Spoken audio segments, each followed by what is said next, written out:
Jacob, lorsqu'il supplanta son frère par sa fraude et sa ruse et son astuce, voulait l'autorité, la place de suprématie. Lui, qui était le plus jeune, cherchait à avoir l'ascendant sur son frère.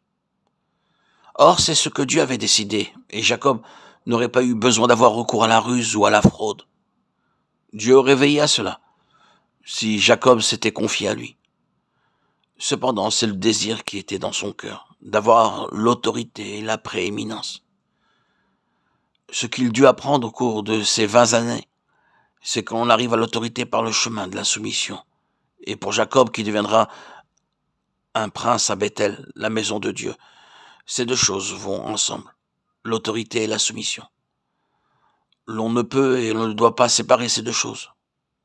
Dieu a joint ces deux choses ensemble. L'autorité nous vient par la soumission. La soumission conduit à l'autorité. Je crois d'ailleurs que Dieu a choisi quelque chose de très beau pour nous montrer cela. Dieu l'a institué, nous dit Paul dans sa grande lettre sur l'Église, les Éphésiens. Dès le commencement, dans le jardin, il les créa mâle et femelle. Genèse 1, 27, époux et épouse, l'homme et la femme. N'avons-nous jamais reconnu que cela est avant tout un principe de l'Église? Si nous faisons remonter cela au ciel, à la pensée, au cœur de Dieu, nous trouverons qu'il a en vue l'Église, Christ et l'Église, ses membres, le fiancé et la fiancée, l'époux et l'épouse.